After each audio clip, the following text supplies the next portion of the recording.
Hello दोस्तों, तो कैसे हो आप लोग। Good morning. आशा करता हूँ आप लोग अच्छे होंगे। हमारा टाइटल आज का देखकर ही आप समझ गए होंगे हम आज क्या बताने वाले हैं। तो हम आज आरबीएस के प्रोग्राम के बारे में बताने वाले हैं। राष्ट्रीय बाल स्वास्थ्य कार्यक्रम, इसका फुल फॉर्म क्या होता है सभी लोग ज़रूर याद कर लेंगे। आरबीएस का फुल फॉर्म क्या होता है इसका। राष्ट्रीय, आर से राष्ट्रीय, बी से बाल, ए से स्वास्थ्य, के से कार्यक्रम। इसका फुल फॉर्म क्या होता है, राष्ट्रीय बाल स्वास्थ्य कार्यक्रम। और इसे कौन चलाता है तो एनएचएम। एनएचएम का फुल फॉर्म क्या होता है, नेशनल हेल्थ मिशन। ठीक है, तो ये भी याद रखेंगे। और इसमें अक्सर इसमें जी 6 वर्ष से 18 वर्ष के बच्चों का क्या होता है, स्वास्थ्य जांच होता है, जिसमें से हम 6 मंथ से 18 वर्ष। ठीक है, 0 मंथ से 6 मंथ तक इसमें हमारा आशा के द्वारा स्वास्थ्य जांच होता है उन्हें घर में जाकर। लेकिन आरबीएस के टीम के द्वारा हमारा जांच होता है 6 मंथ से लेकर 18 वर्ष के बच्चों तक, 18 वर्ष के बच्चों का। ठीक है, तो हम 6 मंथ से 6 वर्ष 6 ईयर के लिए बच्चों का हम कहाँ पर जांच करते हैं तो AWC में, कहाँ, आंगनवाड़ी में हम जांच करते हैं। और इसके बाद अगर हम देखा जाए तो 6 वर्ष से 18 वर्ष का जो बच्चों का जांच होता है कहाँ पर होता है तो स्कूल में, जिसमें हमारा प्राइमरी स्कूल भी आ जाएगा, हाई स्कूल भी आ जाएगा, जिसमें 18 वर्ष के बच्चे तक आते होंगे। तो बात आती है कि हम क्या करते हैं, स्कूल टीम जो बनती है वो क्या क्या काम करती है या क्या क्या जांच करती है, या तो आंगनवाड़ी में हो या तो स्कूल में। तो पहला तो हम कह सकते हैं कि हम 4D स्क्रीनिंग करते हैं। क्या स्क्रीनिंग करते हैं, 4D में भी अलग अलग जैसे है। 4D मतलब, चलिए 4D बना देते हैं पहले। 4D बन गया हमारा। तो पहला डी में हमारा हो जाता है डिफेक्ट एट बर्थ, जो जन्म, हम एक एक करके फिर से एक्सप्लेन करेंगे। डिफेक्ट एट बर्थ, जो जन्म के समय से जो बीमारी हो। दूसरा डी में आता है हमारा डेफिशिएंसी, जो विटामिन्स के या किसी चीज़ के कमी के कारण होता होगा। तीसरा में आता है हमारा डिजीज़, जैसे हार्ट डिजीज हो, या तो बहुत प्रकार के जितने भी प्रकार के डिजीज होते हैं सभी हमारा तीसरा डी में आता है। और चौथा डी में हमारा आ जाता है, चौथा डी में आ जाएगा हमारा डेवलपमेंट डिले इंक्लूड डिसेबिलिटी। तो कह सकते हैं कि इसमें जैसे हियरिंग इम्प्रूवमेंट, जैसे सुनाई नहीं दे रहा होगा किसी को या बोल नहीं पा रहा होगा, इस तरह के जितने भी डिजीज आते हैं सब हमारा चौथा डी में आता है। इसी चलते हम जो आरबीएस के टीम का जो स्क्रीनिंग करती है, जो इस बच्चों के स्वास्थ्य जांच करती है स्कूलों में या आंगनवाड़ियों में, और कैसा करती है, 4D स्क्रीनिंग करती है। इसी चलते फर्स्ट में हमारा हो गया डिफेक्ट एट बर्थ, फिर दूसरा में हो गया हमारा डिफेक्ट एट बर्थ, दूसरा में हमारा हो गया डेफिशिएंसी, तीसरा में होगा हमारा डिजीज़, और चौथा में हो गया डेवलपमेंट डिले इंक्लूड डिसेबिलिटी। तो ऐसा करता हूँ कि इतना तक आप तो समझ गए। आगे चलिए अब आगे बताते हैं। तो पहला हम डी आ जाते हैं, 4D स्क्रीनिंग करते हैं। तो हम पहला डी में आते हैं defect at birth. Defect at birth,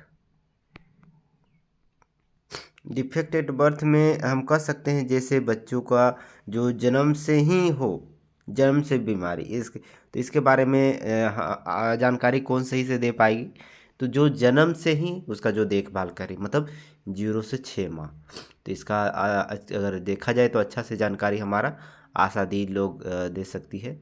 तो आशा के द्वारा हमें डिफेक्ट एट बर्थ का पता चल पाएगा कि कौन बच्चा में क्या बीमारी है, या तो जन्म से कौन सी बीमारी उसको है, उसका आशा के द्वारा हम जानकारी ले सकते हैं। जैसे हम कह सकते हैं कि डिफेक्ट एट बर्थ में जैसे हो गया हमारा ओंठ तालू कटा, हिंदी में जो बोलते हैं cleft lip and cleft palate. Cleft lip का मतलब हो गया कि ओंठ कटा हुआ, जो बच्चा जन्म लेता है, वो ओंठ कटा हुआ बच्चा जन्म लेता है। ठीक है, क्लेफ्ट क्लेफ्ट लिप, जो बच्चा जन्म लेता है जिसका ओंठ कटा हुआ रहता है वो आ जाएगा इसमें। उसके बाद जो बच्चा जन्म लेता है क्लेफ्ट पैलेट, जिसका तालु कटा हुआ रहता है, वो बच्चा क्लेफ्ट पैलेट उसको कहते हैं। तो cleft lipped and cleft palate, जिसका दोनों कटा हुआ रहेगा, ओंठ और तालु दोनों कटा रहेगा, वो दोनों में आएगा। उसके बाद हम आते हैं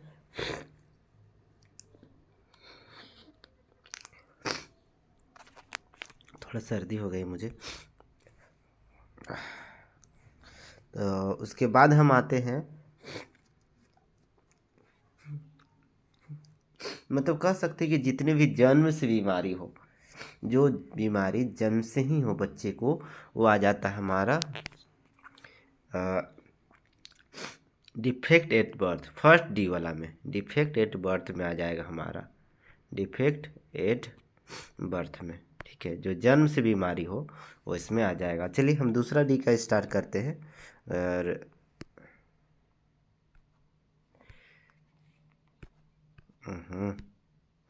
दूसरा डी के हम बारे में अगर इसमें हम बताएंगे, रुको सर यार, दूसरा डी हो गया हमारा डेफिशिएंसी, ठीक है। वीडियो में बन ही रहे, पूरा डिटेल्स हम बताएंगे। दूसरा डी में आ जाता है हमारा डेफिशिएंसी। डेफिशिएंसी का मतलब ऐसे भी सभी जान रहे होंगे कि कमी। डेफिशिएंसी का मतलब क्या होता है? कमी, किसी चीज़ की कमी के कारण होने वाली बीमारी को हम सभी चीज़ इसमें आ जाएगा। जैसे हम मान सकते हैं कि विटामिन ए की कमी हो जाए, या तो विटामिन डी की कमी हो जाए, या कह सकते हैं विटामिन आयोडीन का जिसमें कमी हो, या कह सकते हैं जिसमें आयरन का कमी हो, ठीक है। तो इसमें अलग अलग है। जैसे मान लो विटामिन ए का अगर कमी होता है तो उसको क्या बोलते हैं, कह सकते हैं कि डिक्रीज विजन हो सकता है, या ब्लाइंडनेस भी हो सकता है, आँख से दिखाई नहीं देगा विटामिन ए की अधिकता अगर कमी हो जाएगी तो। उसके बाद हम आते हैं, अगर विटामिन डी की कमी अगर होती है तो देखते हैं कि जो हड्डी मुड़ा हुआ रहता है विटामिन डी की कमी से ही होता है, जिसको हम रिकेट्स बोलते हैं, ठीक है। फर्स्ट में हम कह सकते हैं डिक्रीज विजन, या तो ब्लाइंडनेस कर सकते हैं विटामिन ए की कमी के कारण। विटामिन डी की कमी के कारण हम रिकेट्स बोल सकते हैं। उसके बाद अगर हम आते हैं आयरन की कमी से क्या होता है, आयोडीन की कमी से क्या होता है। आयोडीन की कमी से सभी जानते हैं कि गोइटर होता है, जिसे घेंघा बोला जाता है। सभी जो गर्दन के नीचे आप देखो होगे बहुत बड़ा बड़ा हो जाता था, पहले के ज़माने में ये होता था, अब धीरे धीरे ये नहीं हो रहा, अब ये ठीक हो चुका है। उसके बाद हम आयरन की कमी, सभी लोग जानते हैं कि आयरन की कमी से के कारण कौन सी बीमारी होगी, एनीमिया। तो जो वैसी बीमारी जो विटामिन की कमी से होती है, तो किसी चीज़ के कमी के कारण होती है, वो सब आ जाएगी हमारी डेफिशिएंसी। हमारा 2D हमने स्टडी कर लिया है। अब आते हैं 3D में। तीसरा नंबर में हमारा हो जाता है डिजीज़, ठीक है। डिजीज़, जितने भी डिजीज़ सभी हमारा तीसरे नंबर में आ जाएगा। डिजीज़ में क्या क्या हो जाएगा? डिजीज़ में जैसे कह सकते हैं हार्ट डिजीज़, बच्चों में जो होता है हार्ट डिजीज़ कर सकते हैं। उसके बाद कह सकते हैं कि न्यूरल ट्यूब डिफेक्ट NTD इसे भी बोल सकते हैं, हार्ट डिजीज़। उसके बाद बहुत सा कन्वल्सन भी एक तरह का डिजीज़ है हमारा। उसके बाद बहुत सारे जितने भी डिजीज़ कह सकते हैं जो आते होंगे, वो सभी जो बच्चों में, मतलब डिजीज़ हम कह रहे तो ये डिजीज़ होना चाहिए कितना ईयर के बच्चों में? 6 से 18 ईयर के बच्चों में, 6 मंथ से, ओके, 6 मंथ से 18 ईयर के बच्चों में जो भी बीमारियां होंगी सभी आ जाएगा थर्ड डी वाला में, मतलब तीसरा डी डिजीज वाला में। तो चलिए अब चौथा डी में आते हैं हम। तो चौथा डी हमारा होता है फोर्थ नंबर डी, ठीक है। फोर्थ नंबर डी में हमारा हो जाएगा डेवलपमेंट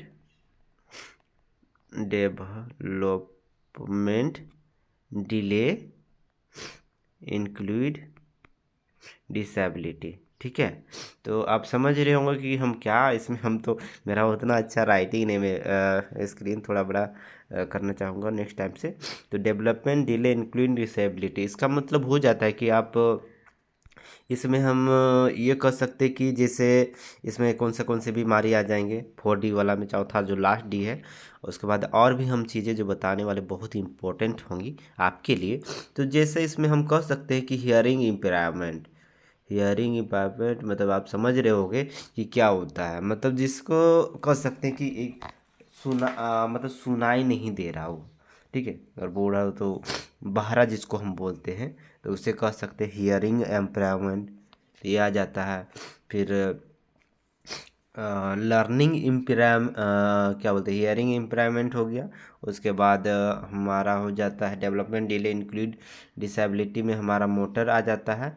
जैसे लोकोमोटर डिसऑर्डर, लोकोमोटर डिसऑर्डर में हमारा होता है कि पैर हाथ मुड़ा हुआ जिसका हो,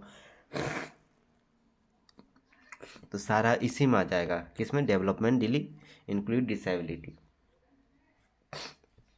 जो सही से मतलब ग्रोथ नहीं हो पाया हो, तो सारा इसमें आ जाएगा, ठीक है। वैसा कह सकते हैं हम। तो बहुत सारे ऐसे चीज़ें हैं जो मैं बताने का प्रयास करूँगा नेक्स्ट वीडियो में, इसका पूरा डिटेल्स, ठीक है। जैसे अब अगर हम रिवाइज चलिए करा देते हैं ताकि आपको इसी वक्त आपको याद हो जाए और आपको कहीं जाना ना पड़े। तो जैसे हम जानते हैं कि कोई भी क्वेश्चन कर देगा आरबीएसके क्या होता है। तो आरबीएसके कह सकते हैं एक नेशनल प्रोग्राम है। क्या है? एक नेशनल प्रोग्राम है जो ऑल इंडिया में चलता है। तो क्या है? National health mission. लेकिन इसको कौन चलाती है? सभी state and central team, central और स्टेट के द्वारा मिलकर चलाती है। आधा पैसा सेंटर देती है, आधा स्टेट देती है। लेकिन इसमें अगर देखा जाए तो एम्प्लॉयमेंट देखा जाए तो स्टेट गवर्नमेंट का ये हमारा है। राष्ट्रीय बाल स्वास्थ्य कार्यक्रम प्रोग्राम के द्वारा हम क्या करते हैं? 6 से 18 वर्ष के बच्चों का स्वास्थ्य जांच करते हैं। और 0 से 6 माह के बच्चों को स्वास्थ्य जांच आशा के द्वारा किया जाता है। किसके द्वारा किया जाता है? आशा के द्वारा किया जाता है। उसके बाद हम डायरेक्ट इसमें हम बोल सकते कि हम क्या करते हैं आरबीएसके वाला में। तो 4D हम स्क्रीनिंग करते हैं, 4 तरह का स्क्रीनिंग करते हैं। जैसे पहला डी में हमारा आ जाता है पहला डी में हमारा आ जाएगा defect at birth, defect at birth, ठीक है, डिफेक्ट एट बर्थ। दूसरा डी में हमारा आ जाता है डेफिशिएंसी, ठीक है। उसके बाद तीसरा डी में हमारा आ जाता है डिजीज। चौथा डी में हमारा आ जाता है डेवलपमेंट डिले इंक्लूड डिसेबिलिटी। तो इतना हमने सभी के बारे में विस्तार से बता भी दिया है। जैसे अगर हम पहला डी के बारे में अगर देखा जाए तो हम इसमें डिफेक्ट एट बर्थ, जो भी बीमारी जन्म से हो, ठीक ना, जैसे ओट तालु कटा हो या तो हर्ट मतलब ओट तालु कटा हो या तो जो जन्म से बीमारी हो, वो डिफेक्ट एट बर्थ में आ जाएगा। जिसके ये बीमारी का पता कौन बता पाएगी? आशा के द्वारा। वो क्योंकि 0 से 6 माह तक वो मॉनिटर करती है, ठीक है, घर जाकर। तो तो ये आशा के द्वारा पता चल पाएगा। उसके बाद दूसरा डी में हम आते हैं, तो ये होता है हमारा दूसरा डी डेफिशिएंसी, ठीक है, डेफिशिएंसी। तो डेफिशिएंसी का मतलब सभी लोग जानते होंगे, हम बोलते हैं कमी। तो किसी भी चीज़ की कमी के कारण होने वाली बीमारी, चाहे वो विटामिन हो या अन्य चीज़ें हो। जैसे मान लो विटामिन की कमी से क्या होता है? जैसे विटामिन ए के कमी से क्या होता है? ब्लाइंडनेस होता है, या तो कह सकते हैं कि उसे डिक्रीज विजन, उसको दिखाई कम देने लगेगा। फिर मान लो आते हैं हम विटामिन डी का कमी। डी की कमी से क्या होगा? रिकेट्स होगा।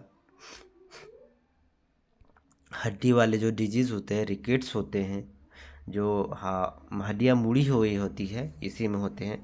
उसके बाद अगर हम तीसरा डी का कहेंगे, तीसरा नंबर डी, तो क्या होता है? हमारा डिजीज़ होता है। जितने प्रकार के डिजीज़ हो सभी इसी में आ जाते हैं, ठीक है। जितने प्रकार के डिजीज़ आते हैं सभी इसी में आ जाते हैं। उसके बाद अगर चौथा डी हमारा देखा जाए तो डेवलपमेंट डिले इंक्लूड डिसेबिलिटी, जो सही से ग्रोथ नहीं कर पाया हो, डेवलपमेंट डिले। जो डिले हो गया होगा, तो जिसमें हम कह सकते हैं कि हियरिंग इम्पेयरमेंट ही सब आ जाएगा। फिर हम लोग को मोटर डिसऑर्डर आ जाएगा। कह सकते हैं कि उसको बहुत सारी चीज़ें हैं, जैसे लर्निंग में किसी को या तो बोलने में किसी को दिक्कत हो रहा है, जैसे लैंग्वेज डिले हम बोल सकते हैं। ठीक है, तो हमारा सभी किस में आ जाएगा बच्चों, 4D में आ जाएगा। तो आज आशा करता हूँ कि आरबीएस के कार्यक्रम के बारे में आप बहुत जानकारी आपको मिल गई होगी। अगर जो जानकारी आपको नहीं मिली होगी या मैंने छोड़ दिया होगा बताना, तो आप मुझे एक कमेंट बॉक्स में कमेंट करना कि सर ये आपने छोड़ दी है, तो मैं उसका बारे में पूरी डिटेल्स नेक्स्ट वीडियो में आपको बताऊंगा। अच्छा अगर वीडियो लगा तो एक लाइक ज़रूर कर देंगे, एक कमेंट प्यारा सा, और वीडियो को ज़्यादा से ज़्यादा करेंगे, और हमारे चैनल को सब्सक्राइब करना ना भूलेंगे। Thanks for watching. तो वीडियो को ज़्यादा से ज़्यादा शेयर करिए। अब हम मिलेंगे नेक्स्ट वीडियो में।